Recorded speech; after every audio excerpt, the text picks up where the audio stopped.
Alright, so here is the axle shaft U-joint with the hub still attached.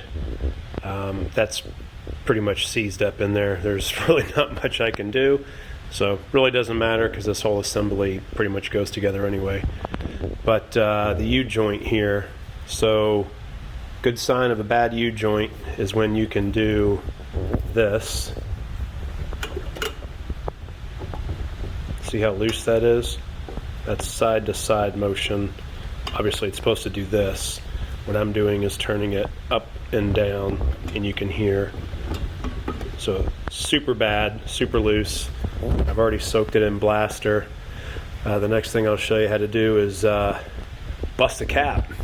So these are called the caps of the U-joint.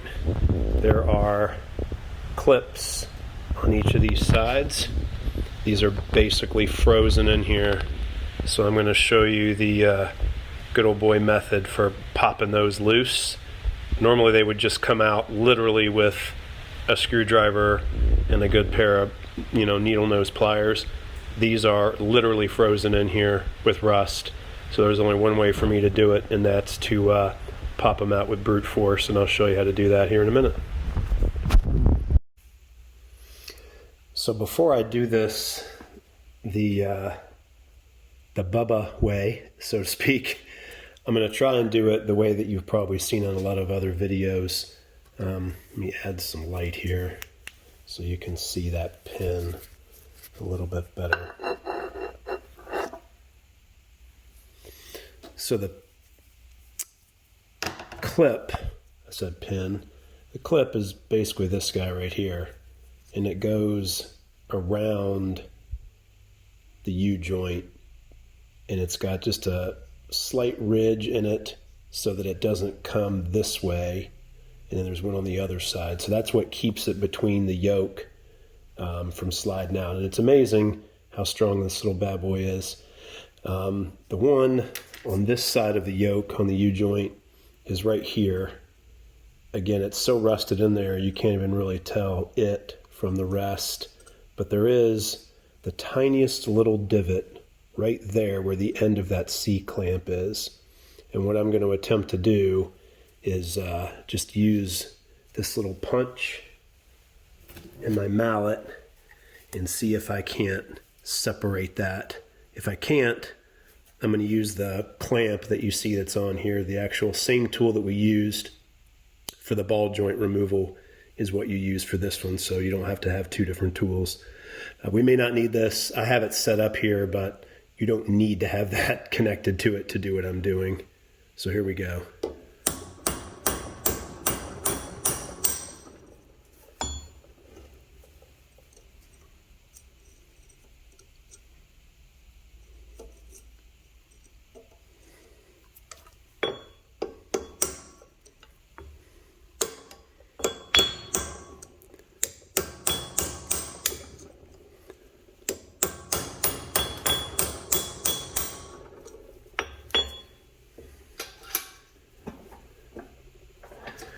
Might help if I had my vise locked down too, so it wasn't turning on me.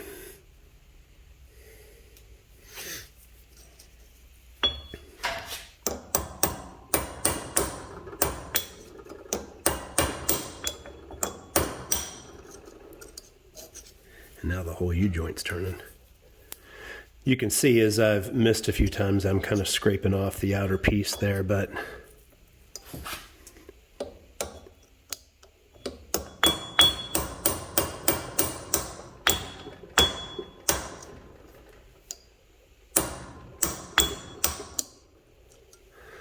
okay, that's enough of that.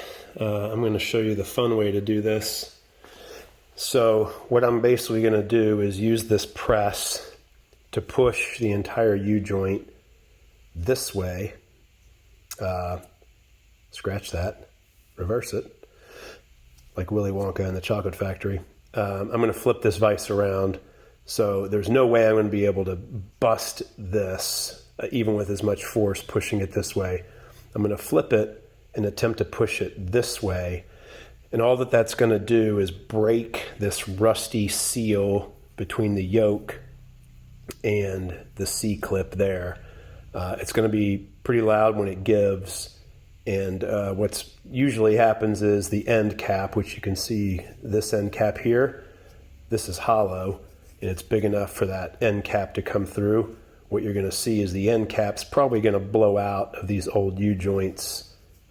Makes a pretty loud noise, and then I get little bits of needle bearings all over the place. But it serves a purpose. It breaks this loose, and then you can literally take this C-clip off with a pair of pliers. So let me reverse this setup here, flip my yoke over so that this is on that side, and we'll start this over again. All right, we're all reversed. So that is the clip I already was able to get out, literally by doing the smash it with a hammer method with my punch. This is the clip that's still in here. And we're going to use this press the same way that we did when we did the ball joints. If you're watching the entire video, I'm actually turning this portion of the video into just one about U-joints. So if you hear my reference to ball joints and you're lost, go back and watch the other video. So I'm basically just going to crank this down. It's going to make a really loud pop, and you'll see this C-clip here separate from the yoke. And then you'll probably hear this part of the U-joint shoot out across my workbench.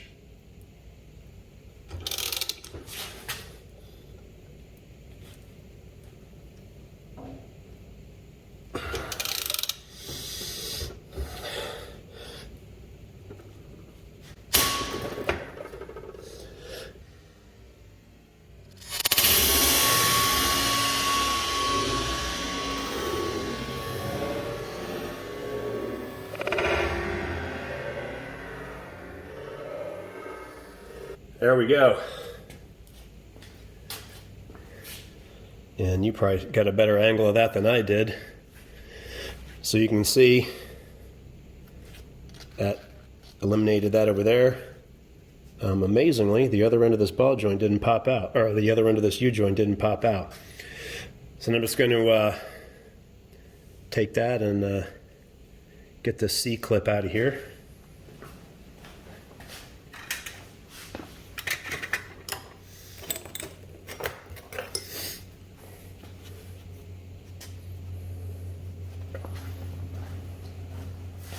Before I do that, I'm going to remove a little bit of this pressure just in case the other end of that thing wants to give.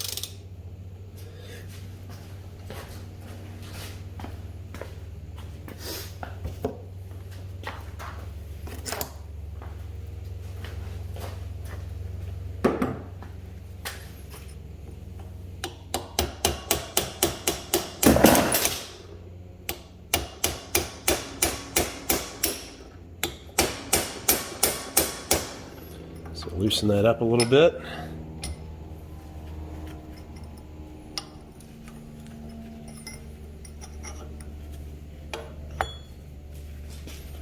Try not to get in the way of the camera.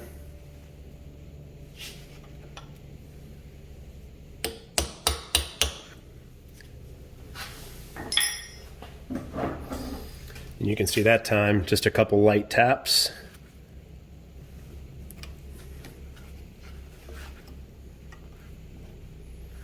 And this is already pretty loose.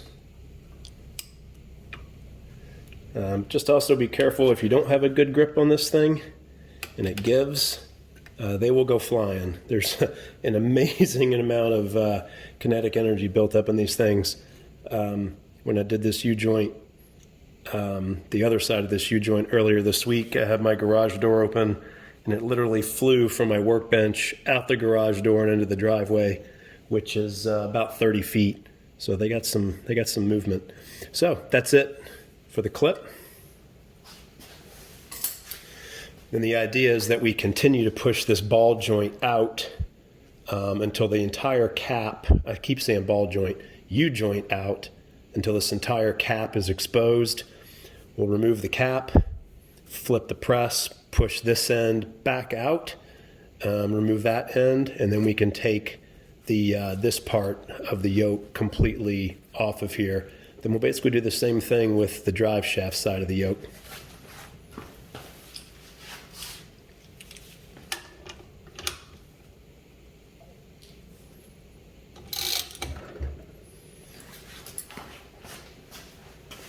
I'm going to make absolutely sure that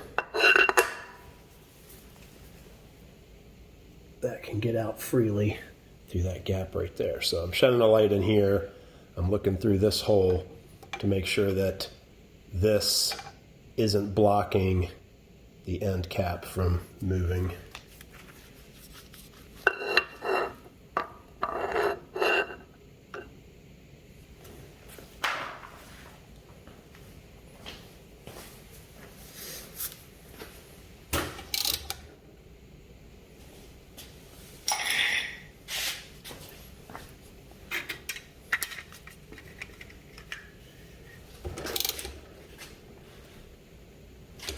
Might make a couple more pops on its way out,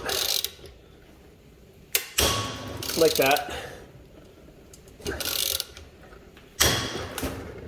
or that one.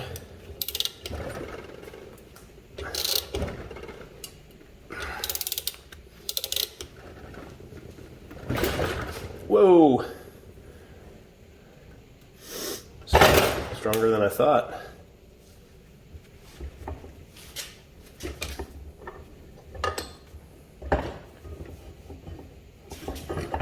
Or not.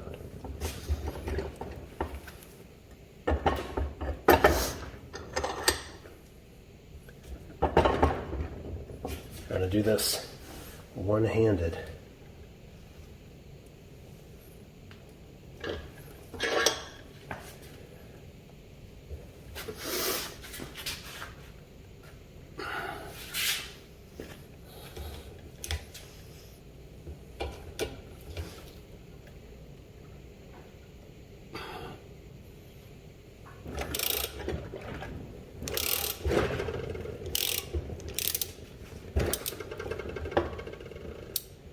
Freed up a bit. That's what's causing a lot of our popping going on there.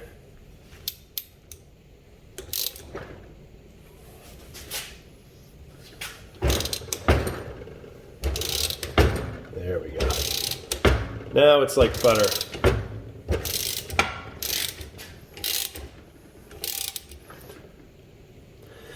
And you can see the entire end cap on this side is exposed. So that means this one's out.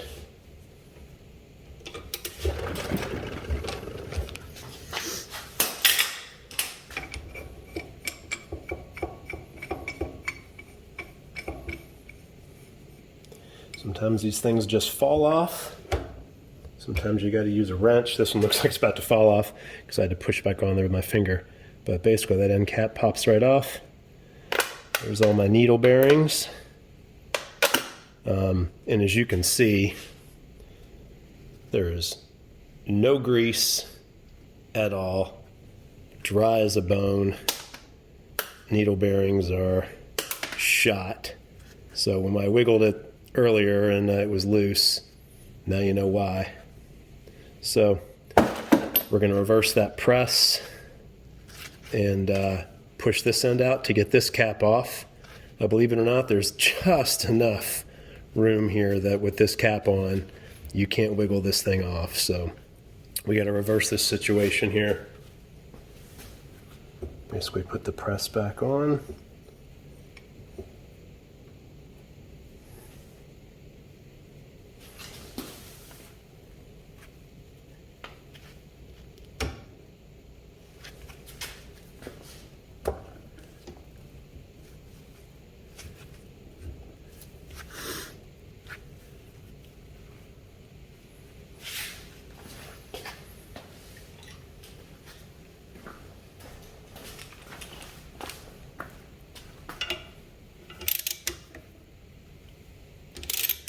Do the same thing the other way.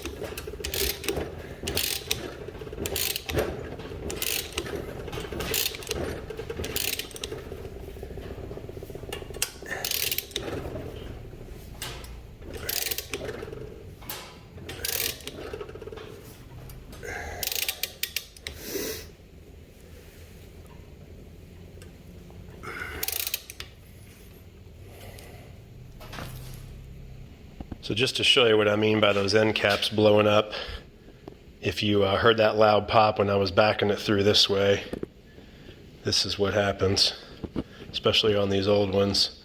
That thing just blows right out. I'm going to flip this axle over. Just personal preference. I like being able to crank down on my wrench as I'm turning that jack screw. When I have it on this side, I have to lift up, and it's just irritating me. So I'm going to flip this over and complete this. We're going to continue to push that way, but it'll be this side coming out that way to get that cap out of there.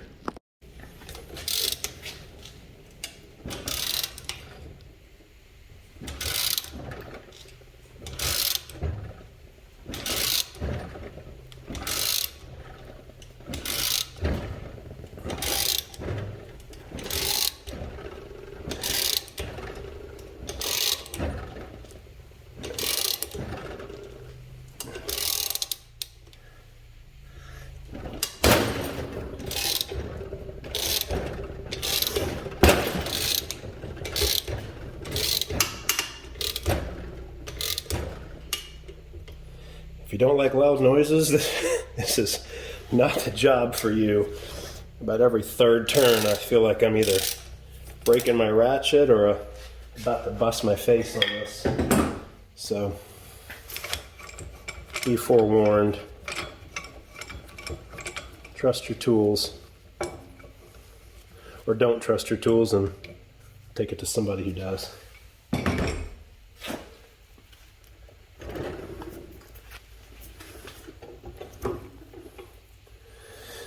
Yeah, I mean, the end cap already busted. This one, the grease is destroyed, but there's enough grease in there to hold those needle bearings in, but doesn't matter. So now, just pops right off. We will clean this up in a moment.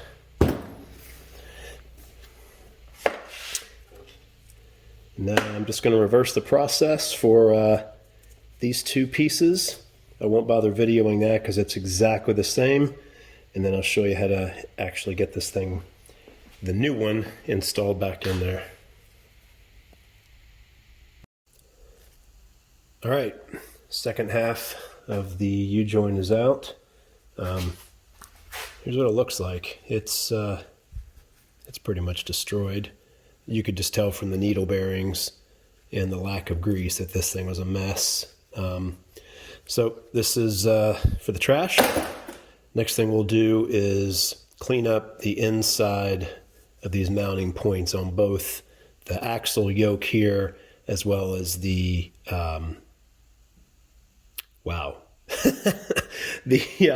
hub. So at the other end of that yoke, both of them pretty rusted up, kind of grimy in here. So I'll just take some sandpaper, maybe a little Dremel, and get that nice for our new guests that are going to live in here. And then I'll show you how to install the new one. So now the fun part, we get to install our new universal joint. The one that I'm using is Moog brand. It is number 371.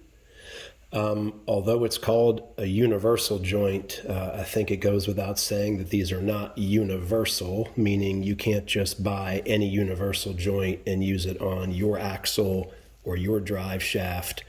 So it's really important to do your homework and buy the right one for your installation.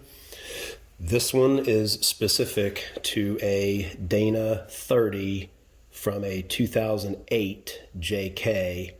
Just because you have a Dana 30 doesn't mean this U-joint is necessarily going to work. It might.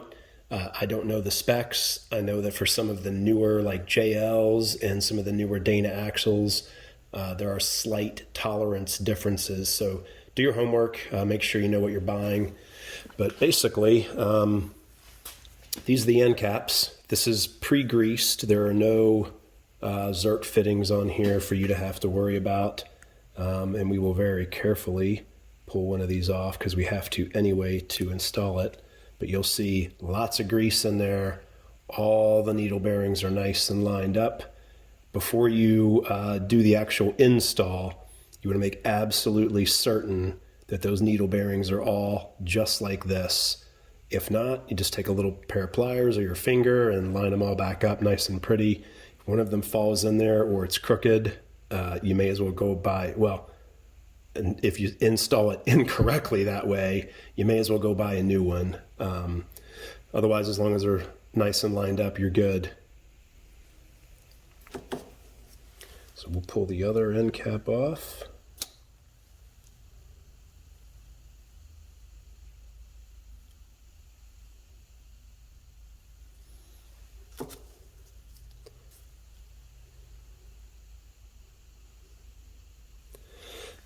So this is what it looks like with the two end caps off. Very similar, just much nicer and newer than what we had before. So in terms of our axle yoke here, basically you insert one end and then you find the exact right angle, which is not always the easiest, to get the other end in there. There we go. So once it's in there, one thing I forgot to do, I'm going to apply some grease to the inside of the yoke here, just to make those end caps slide in a little bit nicer. So let me do that real quick.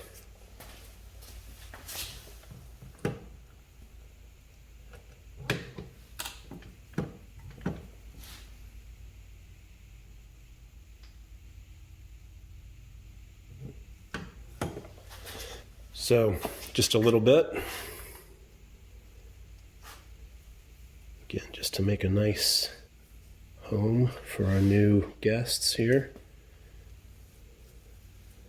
Nobody wants to move into someone else's dirty house. So you probably can't tell, but I did clean up the inside of the yokes here. I didn't go crazy, just use like an aluminum brush wheel just to get the crud off. You definitely don't want to do something so abrasive that it opens up that, because these have pretty tight tolerances, and the last thing you want is to make that hole too big so the caps don't fit in there, or or they're loose.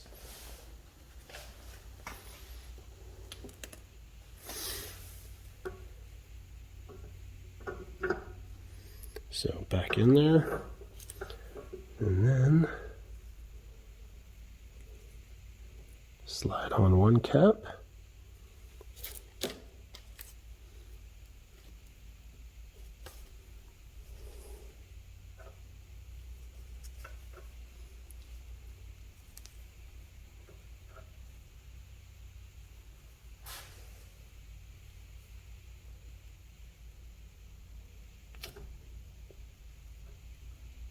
This is the fun part. All right. So both of them are on there. Obviously they're not snug, but this is good enough that I know that all my needle bearings are good. I've got good movement. I'm going to transfer this to the other side of my vice grip and show you how to do the install using a vise. We could also just reverse the same process. I tried to do that once. I ended up blowing out one of the end caps, so I'm a little gun shy. Some guys do it with a hammer. These things are pretty resilient, but I don't like to go beating on brand new U-joints, so I will show you how to do it the press way, and then maybe if I'm feeling lucky, I will show you on the other side how to do it with the jack screw. All right, so this is the vice grip way to do this. I cheated a little bit. I set them in there just in preparation for this because I didn't want to be fumbling around with the camera in two hands. But basically, open up your vice grip wide enough to accommodate, and then really slowly and methodically close your vice grip up, and you will start to see the caps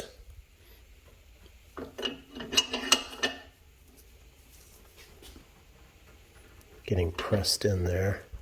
Now, one side will usually go a little farther than the other. Just keep an eye on the retaining clip area. And as soon as you see that come through, then stop, and you can put your retaining clip on that side. So just past, you'll notice this side's coming in a little faster. Just past where that rubber boot is, we will see the retaining clip channel.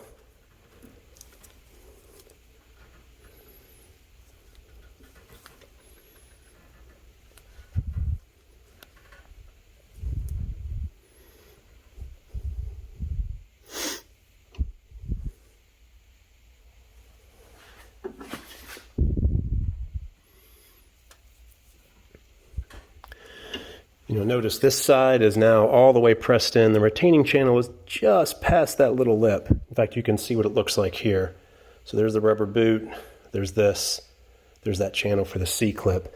This is all the way smashed up against the yoke. This side has a little bit to go. So what I'm going to do is continue to press this side until it's also flush.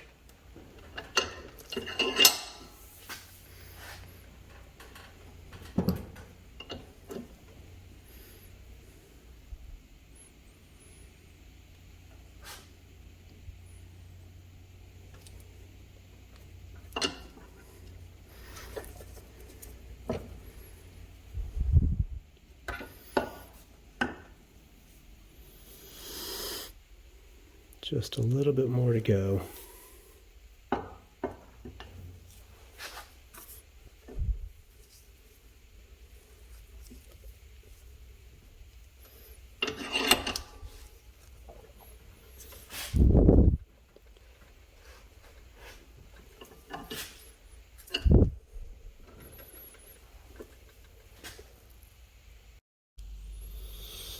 Okay, so this side, I was just able to see that C-clip channel, but it needs to be just slightly recessed inside the yoke. So I just used basically a little trick here to goose it in there.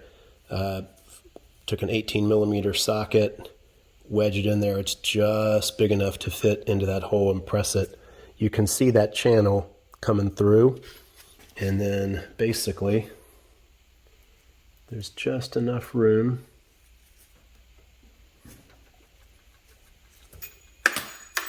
if I didn't drop it.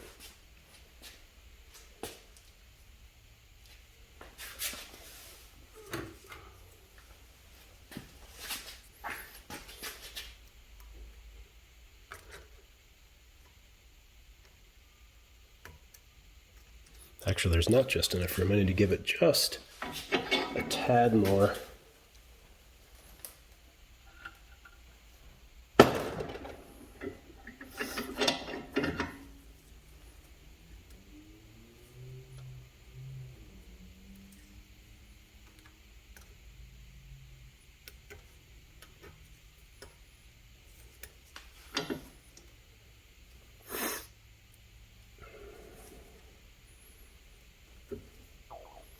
And now the other side's giving, you heard that snap.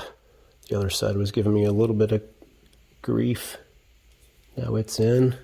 Now I should be able to adjust a teeny bit more. The tolerances on these things are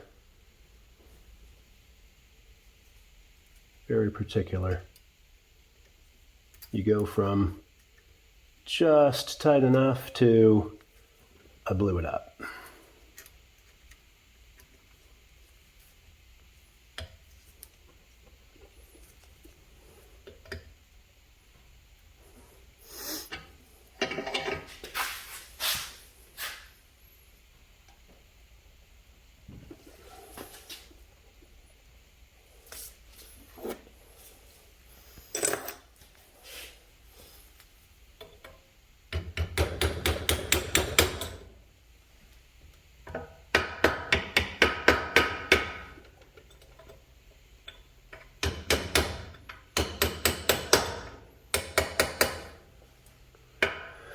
All right, that one's in. Make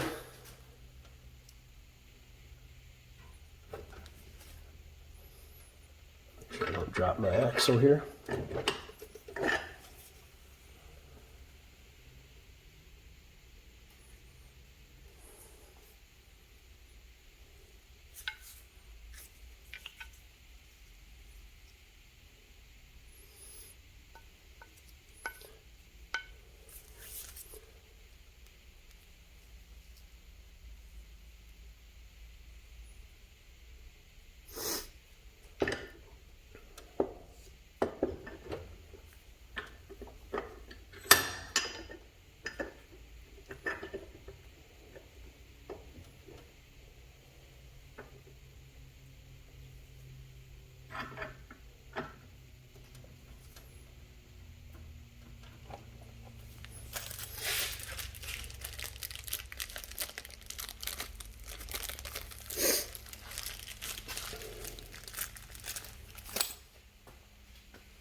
don't feel like that's seated.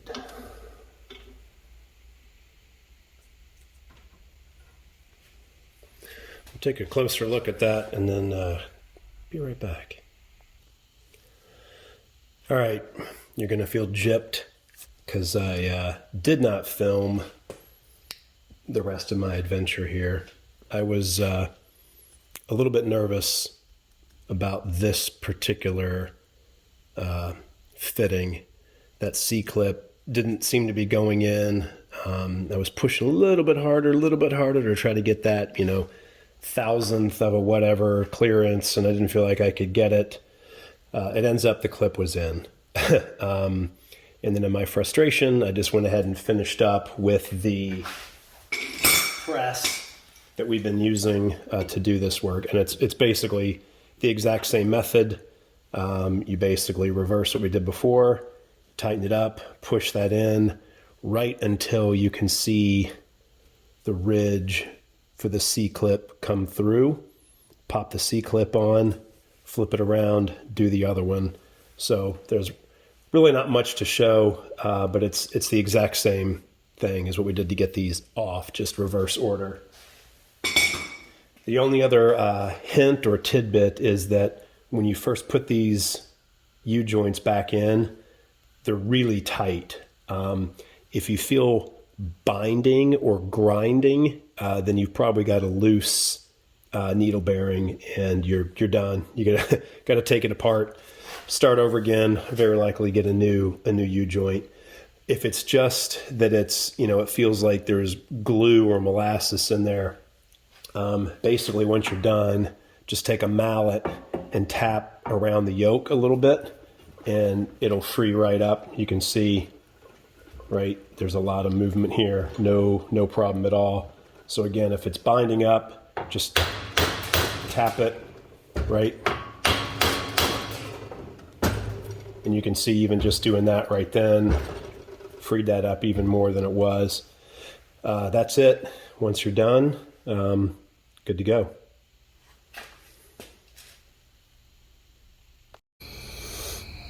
Okay, good to go. All pressed in, clips are in. The last thing we will do is put some grease on the spindles or the splines of this shaft. I'm just going to dump a whole squirt of it there. And then I'm just going to, pack that around. My gosh, this thing won't focus. I'm going to spread that around pretty good on the splines there. And then we will be almost ready to put this back in. All right, that's all greased up. And then real quick, try not to make you dizzy, put some anti-seize on the inside of that hub assembly, just so if we have to do this again in the future, it's not going to be so much hammering. Then the next thing we'll do is take this entire hub assembly, slide it right up in there into the differential, and start putting these 3 hub bolts back in. I did get new ones. I'll show you those in a sec. So because I stripped out the original hub bolts, those 12-point 13mm bolts, I elected just to replace all of them with this. These are Dorman 926173, just standard Advance Auto brand, nothing special, except for the fact that they are hex head bolts. So the odds of stripping these out are going to be much less when if I have to do any other maintenance on this guy. So I'm going to use these to replace those.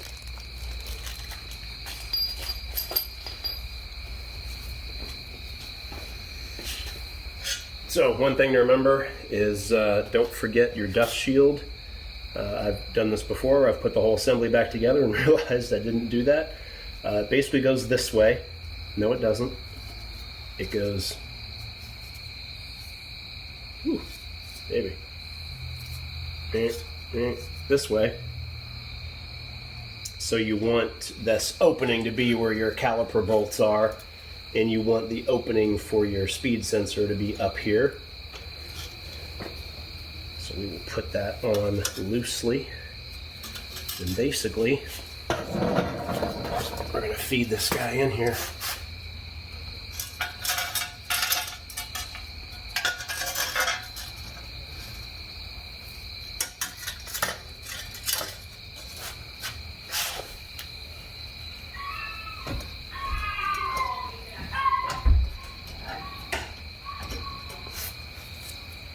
And then, as far as mounting goes, you can see the hole here for the speed sensor.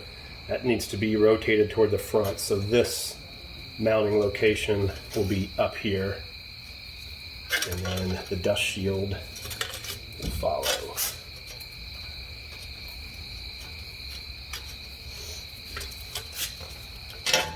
And you just got to get the splines aligned so the drive shaft actually goes where it's supposed to go.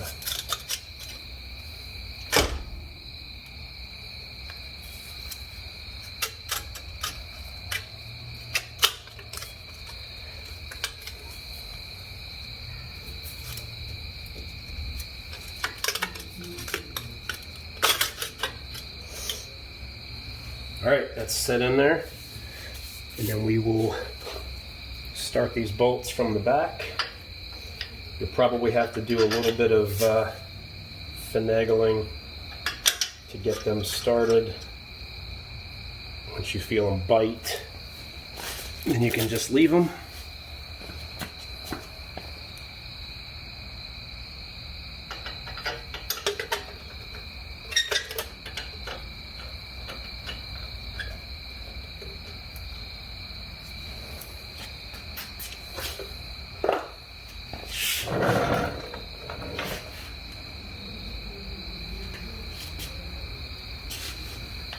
And of course my third one has disappeared, which is par for the course for me.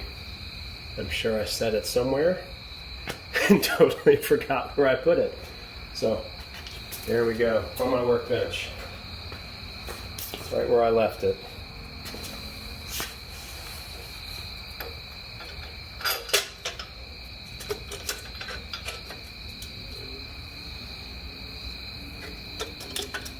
And if you were paying attention, you noticed that I rotated the brake shield the wrong way as I was doing this.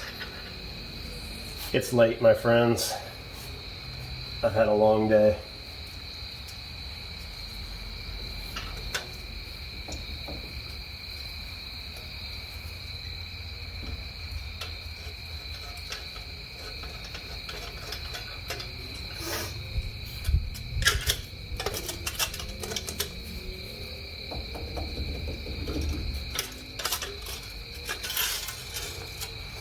Okay, let's try that again.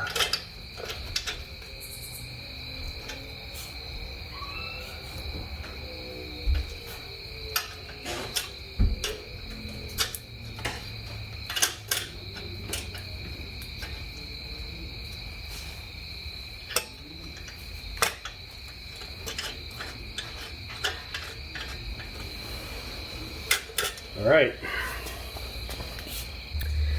So these specific Dorman bolts are 16 millimeter. And what I'm going to do is just get them started until I can see them just coming through here. Not tight, and I'll show you why here in a second.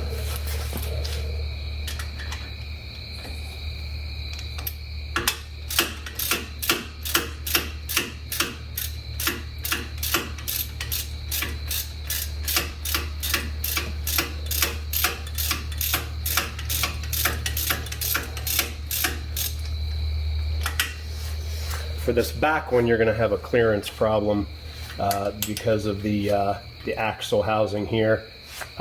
You can either, start the car, not start it, but get it so that the electric is working and you can turn the wheel this way, or you can just be lazy like me and use this guy.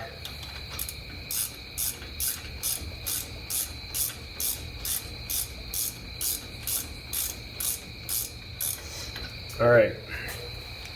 Now that we got that,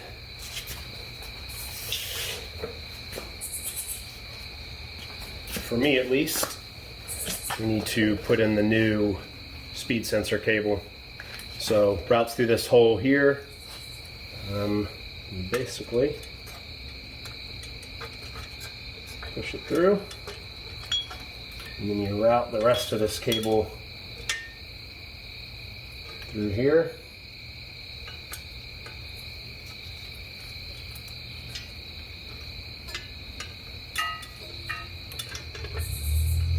Before you mount anything, this is a little finicky because there's a bend here, so you want to try and get it as straight in as possible, but without like bending that too much and ultimately breaking that. So what I found is you can push that dust shield back a bit, and then it literally just slides into the hole.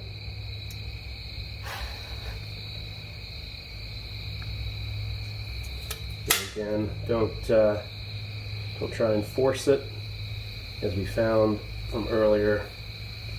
This is a little brittle, so you don't want to do anything crazy here. So once you get it straight, just kind of wiggle it.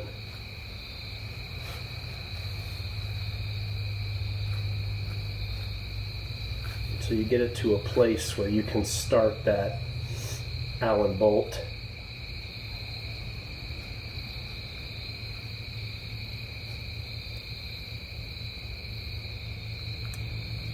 It should be good right about there.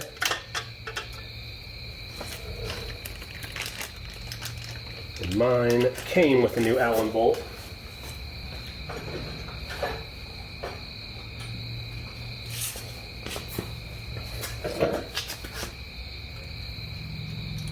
We'll just get it started by hand, gently.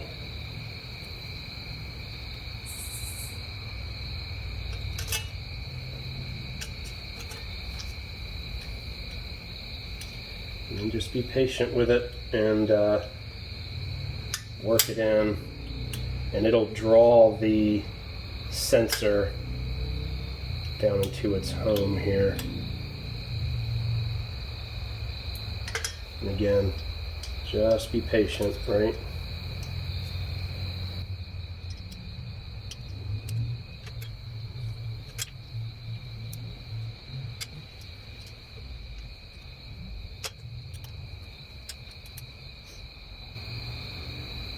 All right, that's good. And then just so you can see what this looks like, all in, and the bottom of the sensor is seated right against that hub. And then we will route, you'll see these, this guy here. Kind of hard to do this while holding the camera at the same time, but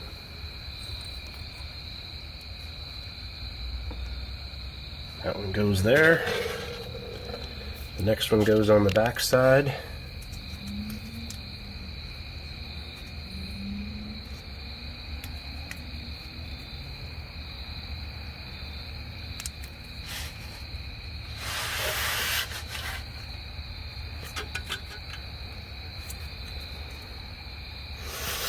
And then we will route the rest of it where the old one is. The wiring harness for this is up basically right behind here, so it'll come around. You can actually see those two holes right there. That is where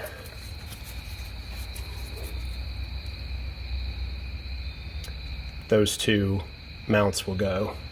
So it's basically facing this way. So you'll need to pry off the old one behind there, and then basically put this one in its place, and you're good to go. For now, I'm gonna just kind of drape it over the control arm there and get out of my way so we can finish the rest of this. So next thing is to tighten up all the hub bolts. I'll give you the torque specs here in a sec, and then we'll put the rotor back on, and the wheel, no, the rotor, then the brake caliper, then the wheel. All right, so two things we still need to do before we put the rotor back on. On this side of the vehicle, I'm only showing you this one for the video, but I've actually done both sides. We took the axle nut off Didn't really have to do that because we pulled the hub assembly and the half shaft out together, so we could have just left this on. So I'm going to put that back on. The torque specs for that are 100 foot-pounds. Again, because this thing's going to spin freely, you either need to brace it with something or use an impact wrench until you get it close. For the hub bolts for these three guys here, the torque spec is 75 foot-pounds. And it's a 16 millimeter bolt. And just in case you're totally nerdy like me, the spec on the wheel speed sensor is 35 to 45 inch-pounds. I don't even have an Allen wrench adapter or bit for my inch-pound torque wrench, so I just kind of did it to feel. But you definitely don't want to over-tighten it, and obviously you don't want it too loose. If you noticed when I put that in, it actually has a little bit of the blue thread locker built into it, so you don't have to put any thread locker in there. So that's good. So we're going to tighten the 3 hub bolts, 75 foot-pounds, put the axle nut back on, 100 foot-pounds, then we'll be ready to put the rotor back on. You can see this has a bunch of anti-seize on it already. I did that a few months ago when I had to replace this wheel hub bolt here that you can see. That was another nightmare that I did not video, but I've got some great pictures of an exploded hub bolt and me trying to drill this stupid thing out to get the wheel off of here to change a tire. That was fun. More to come in a minute. All right, public service announcement. The zerk fitting on the bottom ball joint. The reason why they give you the plug and the zerk fitting is because, as you can see, the zerk actually hits the U-joint. And right now my entire hub is seized up because it's stuck against that tiny little brass nipple zerk fitting there. So I now need to pull the entire hub back out, remove that zerk fitting, and put in just that little set screw. So these are not serviceable once they're in. The top one, however, totally fine in all its glory. So no worries on that one, but that bottom one definitely cannot be in there once you get the hub back in. Lesson learned. All right, hub is on. Didn't really think you needed that documented, but if you do, it literally just slides on to the 5 wheel mounting bolts and just sits there. The wheel, when you mount it, will get that sturdy, and also the caliper, which you're going to do here in a second. So for the caliper, assuming that you didn't touch the brakes during any of the rest of the procedure, the shoes should be in the same position they were when you took this off. And we should be able to slide it right back over the rotor. Pretty simple. Slide it on, make sure your shoes don't fall. And then probably the toughest part is getting this bolt aligned with the caliper. So it's going to take some wiggling. Good news is you got plenty of room here, you can see it. And then once you get, I start with the top, you can start whichever one you want. Once you get the top one started, which as you can see, easier said than done.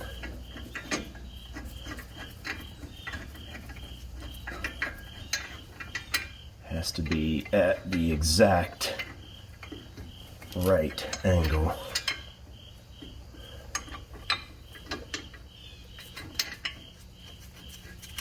There we go.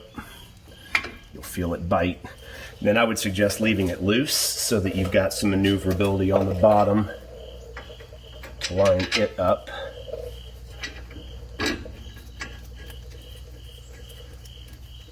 And we're good to go.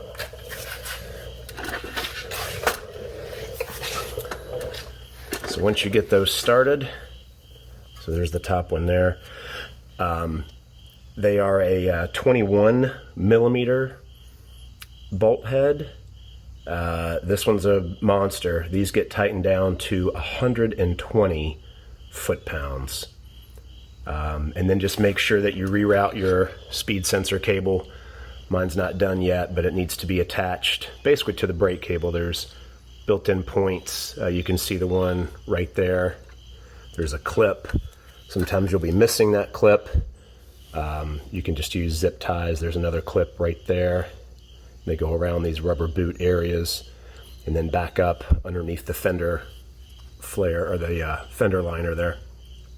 So I'm going to tighten these up, and then the next thing we'll do is perform a quick test and then get the wheels mounted. We're in the home stretch now. Just a couple things to check on. First of all, make sure that your hub actually turns. If you saw my little public service announcement about the zerk fitting on the bottom ball joint, that's exactly why. So this should turn freely. You'll hear the rotor obviously scraping against the brake pads because it's not installed completely yet until we get the wheel on there. But it should be able to turn by hand, so no binding up there. I would also make sure you're safe and all wheel chalked up, but put the car on, not the engine, but just past the ACC so that your power steering works. And then turn the wheel all the way to the left, come out and look, make sure that none of these cables are binding up. Make sure that you've got motion, free motion down here in the U-joint area, nothing's binding up on you. And then turn it all the way to the right and do the same thing. And then apply some pressure to the brakes, make sure the brakes, nothing happened there.